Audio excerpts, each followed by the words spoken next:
Tell me if you know what song this is. Peter Pepper picked a peck of pickle-bearing pussy peppers. Peter Pepper picked a peck of pickle-bearing pussy peppers. We have been here for 4 hours and Rob just started recording. Oh wait, are we recording? It's not fucking funny. It's fucking rock. Say that obnoxious. Again. Say that again. Say rock. No, I'm not saying anything again because we've been here for 4 hours. Well, his name's Rock, not Rob. Everybody knows that his parents didn't name him Rock, okay? Everybody fucking you don't know understand. That. I know that, and now everybody does too. You know what was something I always wonder? What do people call Sting's wife when they're trying to be polite and informal? Sting's wife? Yeah, they say, "Thank you, Mrs. Ing." Wait, is he like Saint Ing or something, and we just pronounce it like, Sting? What do you call Sting's wife? Hello, it's Mr. Sting, Mrs. Sting. Sting. So anyway, hello. I am Tesse. I mean Jesse. I mean Ted. Sup. I am also Ted. Sup. Okay. I'm not funny. Sorry about that. I'm not going to apologize. I'm not funny. So today I would like to discuss with you something that has plagued me for many years. That is, you know, we all have pet peeves, but this is more than that. This is like pure, not hatred, but it's close. Fandoms. I hate them. You know what? No, I hate fandoms. This is definitive. They are the worst. It's also something that you've not been able to escape yourself, though, right? This is true. I am associated with the fandoms that I hate the most. And Really? I hate myself for it. I do. It's Okay. true. Specifically, Rick and Morty, Doctor Who, and Star Wars. First of all, before we get into any specifics, I'd like to state explicitly we are going to try our damnedest not to get into any discussions about Rick and Morty. Oh, no. We're not going to dive too deep. That's a 7-layer bean dip of a completely different variety. We welcome your feedback, and I want you to tell me, well, your wrong opinions about what I'm about to say to you. Anything you say to us about Rick and Morty will not be responded to. Yeah. Just a warning. There's a million other places you can go to talk about Rick and Morty, so if you want to comment, you can go to hell. Yeah. Yeah, go to hell. What kind of media creates a fandom like that? But what are the elements within that create such a strong fandom?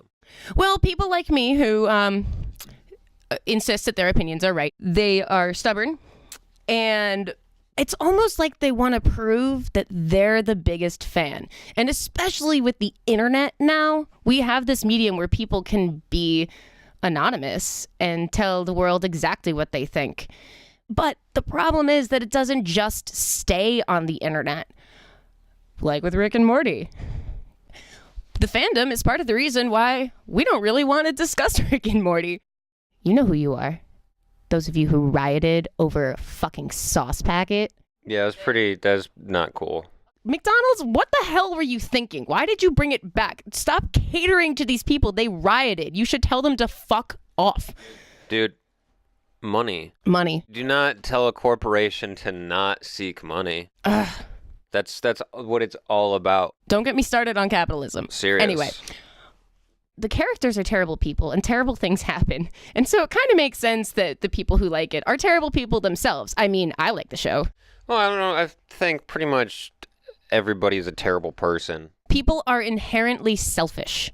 It's part of our survival instincts. Human beings are selfish beings in that we ultimately want to survive. And even if we want our family members to survive, that is also selfish because we raise the people that we care about above everybody else.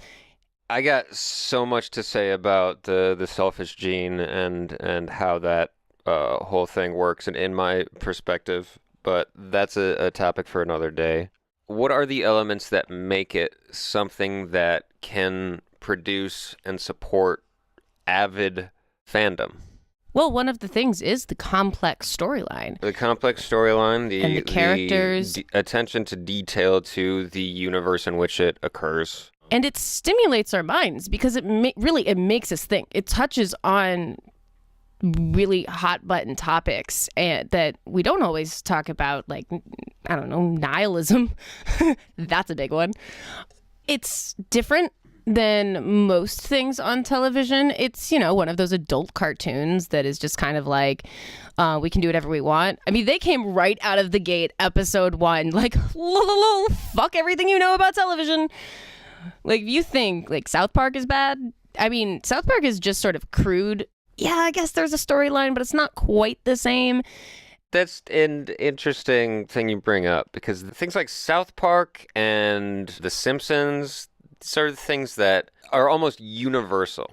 Everybody enjoys these shows. They've been around for so long. People are still enjoying them, but I wouldn't say that those shows are something that produce the kind of fandom that we're talking about here. There's no, like, avid community that is all about a South Park like it is all about Rick and Morty. Although, is it that it's just that you and I are not part of these fandoms and so we don't see it? It is possible that they're there. I don't think that's the case at all. I think that they fall into a completely different category, which is just being a part of the culture.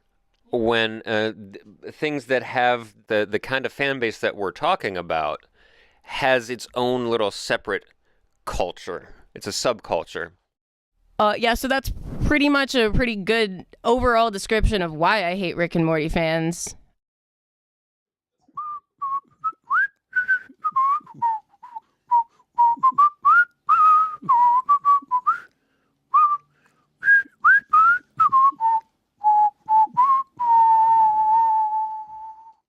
Thank you very much, Lady Gaga. That was amazing. Haunting. Wow. Can't believe we got Lady Gaga to sit in here and whistle. Can you? Chills. Serious. You know it's her, too, because just listen to that whistling. So this is actually a really great place to transition into talking about Doctor Who. Doctor whom? Doctor what? So Doctor Who started in 1963 and then went on a hiatus in 1985. Americans tried to reboot it in 1996 with let's be honest, a really terrible movie with the Eighth Doctor. I still love it, but it's so American. And then they once again rebooted it in 2005 with the Ninth Doctor, Christopher Eccleston. Now, so that actually does support my theory of that it's based on when they began, based around the internet, because although Doctor Who did start in the 60s, long before the internet, it started again in 2005 when there were already active trolls. And so perhaps that has something to do with it. And here's why I hate Doctor Who fans. You're some of the worst. I mean, before the Rick and Morty Szechuan thing, I would say you guys were the worst. And I love the shit out of this show. Fans take things too seriously. They all freaked out about the Doctor having sonic sunglasses. I thought it was brilliant. I think it's fun. Now the next regeneration, yes, now he's going to be a woman. He's never been a woman before. And people are freaking out about this. However, we have also seen in the last season... Oh gosh, can't remember his name. So were you speaking about the Master's transformation from previously being a male character? That actually isn't who I was talking about, but yeah, I did forget about that. The Master became Missy, and so it shows that, they can alternate between sexes, and it isn't really relevant. Oh man, Missy was great, wasn't she? That was fantastic. No, she was awesome. Oh man. But just the best. I feel like there wasn't as much backlash with that. But now that the Doctor, our main character, is becoming a woman, everyone is losing their minds. Why? And now they're also judging her outfit. They revealed her outfit and they're like, oh, it's stupid, it's dorky. Guys, the Doctor is not known for his fashion sense. Come on, bow tie and a fez. Screw your realism in this regeneration of this fictional character who changes their face when they die multiple times. Fuck you. You know what I find insultingly unrealistic? That anybody would spend time as a man and then regenerate into a woman. Nothing against women or, their ability or their place in society, honestly, but you wouldn't. I'm sorry if you had the option. I'm assuming you're referring to your penis, Yeah. I am not referring only to my penis, but also the reproductive system of a female being ridiculous. well, just complicated and a lot of maintenance. Oh, you've no idea. I know, that's what I'm saying. Like, if you could have a vagina with the maintenance of a penis, I guarantee you would take it every fucking time. That would be amazing. And I'll tell you what, having a penis, I can imagine being so much easier. It is. And just all that shit, but also, kicked in the balls. Just saying. And I guess we're getting sexual here. Excuse me, our orgasms are better and we can have more than one. So fuck you. All right. I mean, it's technically a kid's show, although I don't believe that anymore, as in-depth as they're getting, but we don't really see them having sex. I don't know if we're supposed to think about that, but I mean... I'm sure if you're like a Time Lord, though, like... The Doctor is technically married to Elizabeth I. What? She also banished him. That was a thing. They made out. Can't be married to Queen Elizabeth I. You don't know this. Yeah, She I banished do. him. She was like, fuck you. I'm pretty sure She could definitely have some sort of tawdry relationship with Queen Elizabeth I, but the whole point of Queen Elizabeth I was that she wasn't married. That's why she's called the Virgin Queen. Well, right. She was most certainly not a virgin, and everybody knew that, but she was never married and never had kids. Which I think is also why they chose her as the Doctor sort of... she was all like, ooh, Doctor. Because it also gives an explanation as to why she never got married, because she married a spaceman who travels through time and space. Well, I also think that it's kind of and like it was kind of a secret. The convenient person to be there. Like, if it was after the turn of the century America, it would most certainly be Amelia Earhart. If it were in ancient Greece, it'd be Cleopatra, or is that Rome? Well, he does actually have a thing with Cleopatra. Of course he does. I mean, it's sort of briefly mentioned. Of fucking course. Dude, he's the Doctor. I He know. gets around. That's what I'm saying. And if you could get around like that, hey, why can't you get around as a woman? I'm excited. I am excited you could most to see. certainly get around as a woman. But you know what? As a man, you don't have to like fucking worry about whatever happened inside of Cleopatra. You could just keep on going. And see It that doesn't matter. You have fucking time lorded. You lord your way out of there, and then let Mark Antony take the fall for anything weird that happens there. So that arrogance is exactly why the Doctor needed this next regeneration to be a woman. Because every time he regenerates, it's a lesson that he needs to learn from his past life. Like when he regenerates into Peter Capaldi from Matt Smith, this young guy, into a much older guy, he kind of has an identity crisis. He's like, why this face? Why this wrinkly face? And so it shows us right there that there is a reason. So there is a reason that he's become a woman now. There's a lesson he needs to learn. He doesn't choose his next form? No. Okay. It happens based on something greater than your own selfish concerns. Okay. I like that. Yeah. I do like that. And I don't think it has anything to do with genitalia. I mean, to each his own, man. No, wait. I'm sorry. Hold on. Back up. Why do you hate Doctor Who fans? I'm getting to it. I'm getting to it. Okay. Y'all are pretentious fucks. I guess all of them are. I mean, yeah, Rick and Morty, Star Wars. You're pretentious fucks. So am I. I mean, obviously, I'm doing a podcast with my pretentious fuck friend. Sorry. Whoa. No. Don't drag me into this. Sorry, the claws are out. I've never been called pretentious in my whole life. I am shocked, insulted, and I can't believe I'm being talked to like this by someone of such a abysmal echelon of society. Pretentious me. Bah. Humbug. This episode of Tesse and Jed Presents, brought to you by that one guy that one time. You know, the one doing the thing with those other people. You were there. That one time. Yeah, you were there. She was there. That dude. I'll never forget. That dude. He's a good guy. That pretentiousness is what makes you a part of the subculture of a fandom around absolutely. something. Absolutely. Is that you have to be pretentious about it because you enjoy it more than a normal person does. Oh, absolutely. And when a normal person asks you about it, you get all hyped up and jumpy and you know everything about it and you start explaining why, dude, you have to watch it. This is why it's so awesome. And then you go off completely ignoring the base media that you've consumed and start talking about why it's great and how it integrates into society and culture and what it means philosophically. And when you meet somebody else who knows all that stuff and goes just as deep and maybe deviates from what you believe about it, you lay into that person because you have put so much energy into exploring all the themes and investigating the universe in which it exists and coming up with your own ideas, and you meet somebody else who disagrees with you, you go ham on that motherfucker talking about they don't know what they're talking about. This is what I believe about it. So that's why this whole fandom thing, I think, is occupied by obnoxious individuals. Well, shit, Ted, I think you just hit the nail on the head. Oh, fuck, that rhymed. Because I do. Yeah. That's kind of what I do. I applaud you, sir. Thank you, sir. You just Thank you. reached into my brain and Well, pulled I mean, it out.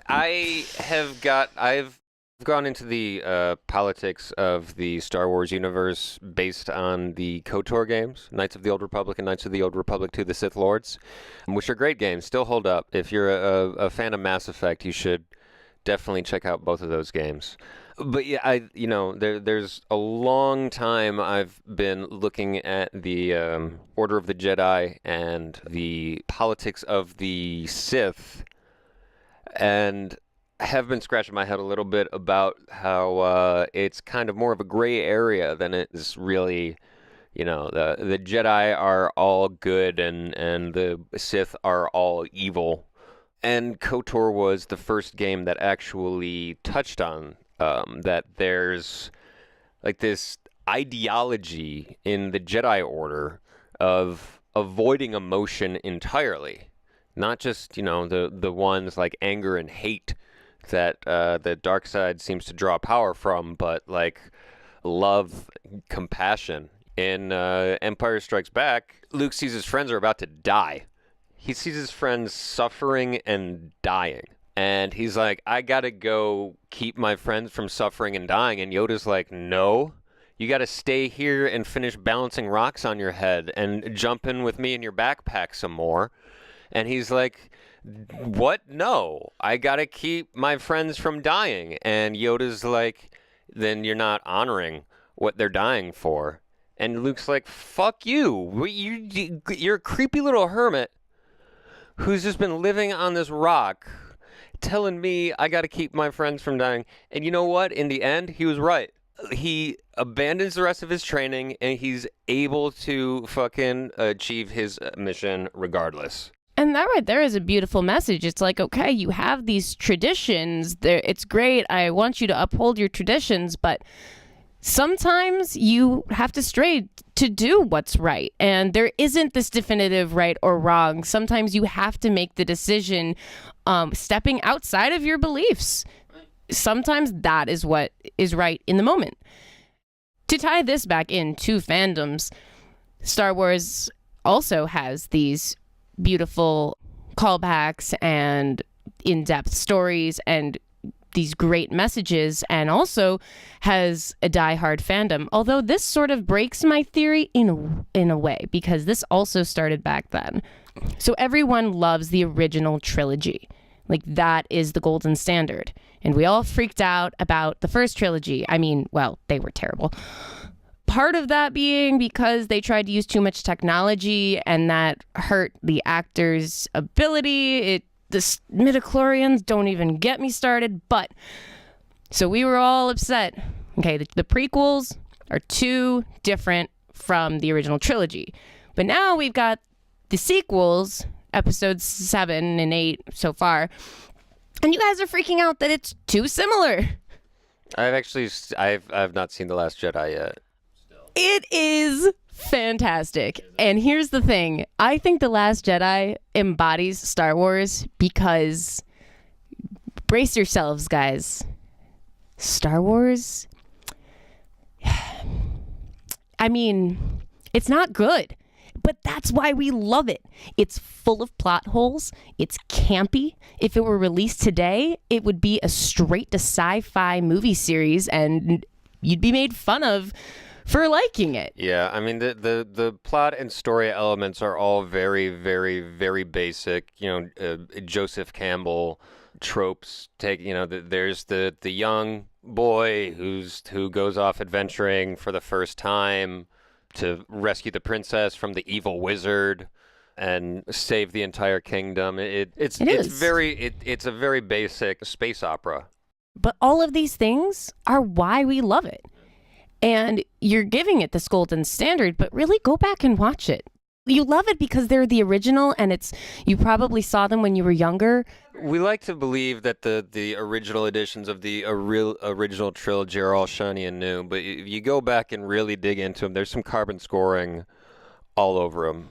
Just like deep set in there. Absolutely. And so with The Last Jedi, which I still haven't seen, by the way, so, don't.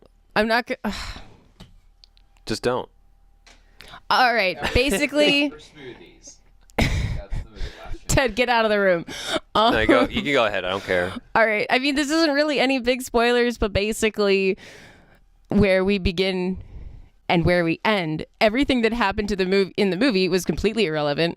It's full of plot holes. There are so many questions left unanswered that there are things that occurred that make us think, well, now they're never going to get answered. And I fucking love it. It's great. It's insane. There's so much that happens. Have you seen the trailer for Solo? I have. I don't know how I feel about that actor, but I'm going to give him a chance. I don't know how I feel about him either, although I will say Donald Glover looks yes! exactly like Billy D. Williams. I couldn't think of a better casting than Donald Glover. Although I will say, Donald, big fan of your earlier comedic stuff. I'm a big fan of Community. I'm not a fan of Childish Gambino at all. Like, your music is uninspired. It's not bad. I don't know. I was expecting something. He tried to step away from the persona that was already perceived and become something else. And I think that when you do try to tap into this other person in yourself, that it gets distorted and isn't necessarily your best. Yeah. He's obviously a very smart guy. He's very funny. Hilarious. And there's a lot of dry humor in his music. But other than that, Childish Gambino is just very basic braggadocio. I've never heard a song of his that makes me think, or oh, he's got something else going on in the background, or that metaphor was super tight and interesting. I'm not saying it's bad, and I haven't explored it very thoroughly because everything that I have heard is just meh. And honestly, the only reason I have heard as much as I have is because my wife, Tina Fey, is on one of the tracks at the end. If that were not the case, probably wouldn't have listened to as much as I have already. I think he's a really good actor. I'm a fan of Community and Derek comedy and what have you, so on and so forth. I'm just not a Childish Gambino fan. And also, let's not forget his small role in the new Spider-Man Homecoming film, which I have also not seen. He is Miles Morales' uncle, which means that Miles is going to be in this universe. Ooh. He makes a phone call in which he says something about his nephew Miles. Bitches. Why is Aunt May hot? Right. No. No. What the fuck is up with that? That's not. See, this is what I'm saying. This is so fucking stupid that I'm getting upset about this fictional character being represented by the third actress in the past 15-20 years, and that she's too young. I was already kind of upset about Sally Field. Aunt May and Uncle Ben from the original movie were perfectly casted. You couldn't do better than that. It's a shame that Tobey Maguire was Spider-Man, but I'm serious. No, it's true. Spider-Man, Spider-Man he got the nerd aspect of it down, but Spider-Man was also a prick. He was this snotty teenager who would make all these comments while fighting people. He's a smartass. He was a smartass, yeah, Okay. which is what was great about the cartoon show. All right, since we've stepped into Spider-Man, I got to go off. Go off the wall. All right, so here's the thing. I also was upset about Aunt May being young. Right. But if you really think about it, one thing that Homecoming got correct was this is our first movie portrayal of Peter Parker in high school. In the other movies, we're sort of already seeing him as an established hero, even though they're also showing us his origin story. So it actually kind of distorts it. They've made him older, made him more of a college student. Whereas in Homecoming, he's a kid. Now think about this. Your aunt. How old is your aunt? When you were 16, did your aunt have gray hair? Did she look like she was 60? Probably not. So although it's different than what we're used to, it kind of makes sense. And I'm no longer as upset about it. There's still that original fan in me that says, no, this is wrong. But I'm looking at it objectively and saying, well, they're taking this comic book and trying to adapt it to a new medium in a realistic way. And that is why Homecoming is such a fantastic film. And with that, it's a good time to bring up what everybody involved in a fandom should recognize, called Star Fox Law. Star Fox Law is pretty much, while you're playing Star Fox, before you start bitching about how that missile shouldn't have hit you, or your weapon should have done more damage than that, or anything, yada, yada, yada, that's so unrealistic, remember that there's a frog flying a spaceship. Oh. It's pretty much what Star Fox Law is. And that, ladies, gentlemen, and otherwise, is why I hate fandoms. Tune in next time. I've been Jesse, I think. And I have been and shall remain Ted. For now. You're welcome. Get out of the refrigerator!